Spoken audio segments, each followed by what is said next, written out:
Praise the Lord. கர்த்தருடைய பரிசுத்த மகிமைப்படுவதாக. உபாகமம் 28ஆம் அதிகாரம் 2வது வசனம். நீ உன் தேவனாகிய கர்த்தரின் சத்தத்துக்கு செவி கொடுக்கும்போது இப்பொழுது சொல்லப்படும் ஆசீர்வாதங்கள் எல்லாம் உண்மையில் உனக்கு பலிக்கும். எனக்கு பிரியமானவர்களே, இந்த உலக வாழ்க்கையில் எத்தனையோ பேருடைய லைஃபை குறித்து நம்ம பார்த்துருக்குறோம்.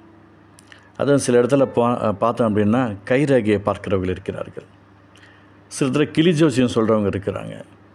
நல்ல காலம் பிறக்குதுன்னு சொல்லிக்கிற அவனே அதிகாலையில் சொல்லிவிட்டு காலையில் அதே வீட்டு பக்கம் வந்து 5 ரூபா கொடு 10 ரூபா கொடு, அப்போ தான் நான் சொன்னதெல்லாம் பலிக்கும் அப்படின்னு சொல்லி வந்து நிற்கிறவனு இருக்காங்க. ஜோசியம் சொல்கிற ஒரு கூட்டம் இருக்கிறது, ஜாதகம் பார்க்குற ஒரு கூட்டம் இருக்கிறது. அது சில இடத்துல ஒத்தையா ரெட்டையா என்று வேப்பலையை பார்த்து ஒத்தை ரெட்டை என்று எது வருதோ அதை பொறுத்து தன்னுடைய வாழ்க்கையை தீர்மானித்து கொள்ளுகிற காரியங்களை எத்தனையோ விஷயங்களை பார்த்துருக்குறோம். அதுவும் பைபிள் படிக்கிறவங்க அதுக்கு மேலே சூப்பரான ஆட்கள். பைபிளை ஓப்பன் பண்ணி கண்ணை மூடிக்கிட்டு ஒரு கையை வச்சா அதில் வர வார்த்தை அவங்களுக்கு நினச்சிக்குங்க. இது ஒரு கூட்டம் இருக்குது. இன்னொரு கூட்டம் இருக்குது, ஊழியக்காரர் சொல்லிட்டாரு கர்த்தர் நடத்துவார், ஊழியக்காரர் சொன்னால் கர்த்தர் செய்வார், மோசே சொல்படி கர்த்தர் செய்தார். இப்படி ஒரு கூட்டம் இருக்குது. சிலர் இஷ்டம் போல் கிடப்பாங்க, ஆண்டவர் நம்ப மாட்டாங்க. ஆனால் அவங்களுக்கு கர்த்தர் அற்புதம் செய்யணும், அதிசயம் செய்யணும் காத்துட்ருப்பாங்க. எனக்கு பிரியமானவர்களே, உன் தேவனாகிய கர்த்தரின் சத்தத்துக்கு செவி கொடுக்கும்போது இப்பொழுது சொல்லப்படும் ஆசீர்வாதங்கள்லாம் உண்மையில் உனக்கு பலிக்கும் என்று இந்த வசனம் சொல்லிக்கிறது. ஆனால் ஆண்டவருடைய நாமத்தை மகிமைப்படுத்த வேண்டிய பிள்ளைகளோ எப்படி இருக்கிறாங்க அப்படின்னா, எங்கேயாவது கூட்டம் நடந்துச்சுன்னா அங்கே நமக்கு அற்புதம் நடக்கும், எங்கேயாவது ஊழியக்காரர்கள் யாராவது வந்தாங்கன்னா அவங்க கை வச்சுச்சோம்னு அதிசயம் நடக்கும். எனக்கு பிரியமானவர்கள், அப்போல்லாம் ஒன்றும் கிடையாது. அப்போல்லாம் எதுவுமே நினச்சிக்காதீங்க. இயேசுவின் அந்த ஜீவனை கொண்டு சொல்கிறேன். ஒருவேளை நான் எத்தனையோ பேரை நான் பார்த்துருக்கிறேன். எனக்கு கண்களுக்கு தெரிந்த அளவிற்கு எத்தனையோ ஜனத்திற்கு பெரிய பெரிய பசுதங்களுமாக அற்புதங்கள் அதிசயங்களை பெற்றுக்கொண்டவர்கள் கடைசியில் அந்த அற்புதங்கள் அதிசயங்கள் அவங்களை விட்டு மறைஞ்சு போனதை நான் பார்த்துட்ருக்கிறேன். இயேசுவின் நாமத்தில் நான் சொல்லிக்கிறேன், ஏன் இதெல்லாம் எனக்கு நடக்குது, எனக்கு அற்புதம் நடந்துச்சு, இன்றைக்கி ஏன் நான் இப்படியே கிடக்கிறேன் என்று சொன்னவங்க கூட எனக்கு தெரியும். ஆண்டவருடைய நாமத்துக்காக நான் சொல்கிறேன், இந்த சத்தம், கர்த்தருடைய சத்தம் என்பது சாதாரண விஷயம் கிடையாது. முடிவு பரியந்தமும் நம்ம அவருடைய அன்புக்குள்ளே இருக்க வேண்டும். மனம் திரும்புதல் ஒரு நாள் நடக்கக்கூடிய விஷயம் அல்ல, ஒவ்வொரு நாள் நடக்கக்கூடிய விஷயம்தான்.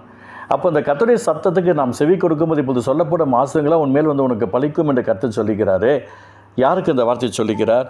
அப்போ இந்த நாளில் கூட கர்த்தருடைய ஆசீர்வாதம் எனக்கு சேரணும் அப்படின்னா நான் என்ன செய்யணும்? கர்த்தரை நம்பணுங்க. கர்த்தரையும் நம்பாதீங்க.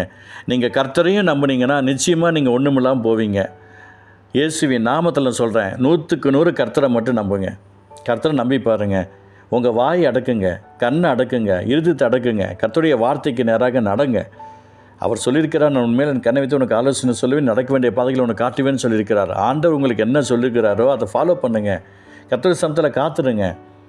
உலக வேலைகளில் ரொம்ப நேரம் காத்திருப்போம், நாம் செய்கிற பிஸ்னஸில் ரொம்ப நேரம் காத்திருப்போம், இல்லை எங்கே ரயில்வே ஸ்டேஷனில் ட்ரெயின் வர வரைக்கும் ரொம்ப நேரம் காத்திருப்போம், ஃப்ளைட்டு டிலே ஆகுதுன்னு தெரிஞ்சால் கூட பரவாயில்ல, உடனே காத்திருப்போம்.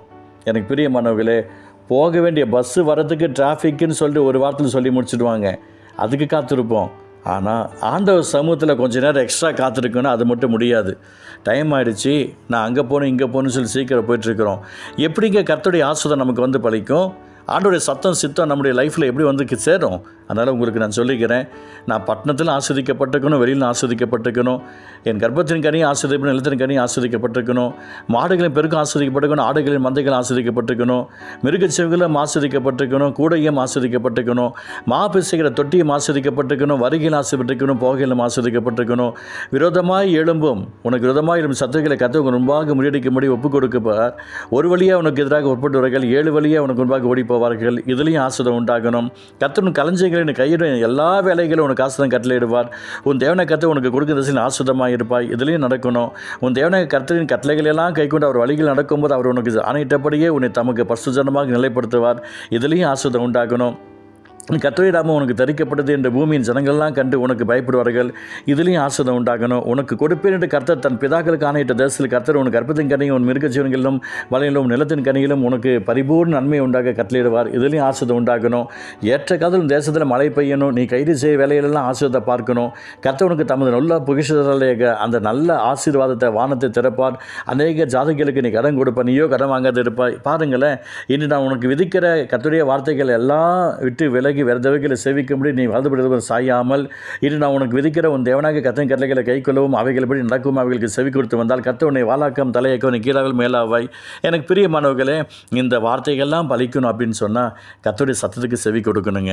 நம்முடைய இருதயம் செவி கொடுக்கணும், நம்முடைய காது செவி கொடுக்கணும், கர்த்தருடைய நாமத்தை மகிமைப்படுத்தணும். தயவு செய்து உங்களுக்கு இயேசுவின் நாமத்தில் சொல்கிறேன், இனி வரும் காலங்கள்லையாவது இந்த சத்தத்துக்கு செவி கொடுக்காமல் போனால் நிச்சயமாக பலவிதமான கஷ்டங்கள் வரும்.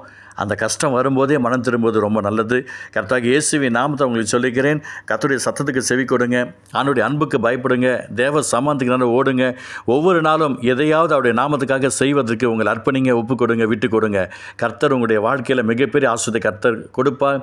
அது உங்கள் மேலே பலிக்கும். அன்பு தகப்பனே, இந்த வார்த்தைகளுடைய பிள்ளைகளை நீ நடத்துவதற்காய் ஆசீர்வதிப்புக்காய் ஸ்தோத்திரம். கிருபை தாங்கட்டும், நன்மை செய்யும், ஆசீர்வதியும். இயேசு நல்ல பிதாவே, ஆமென், ஆமென்.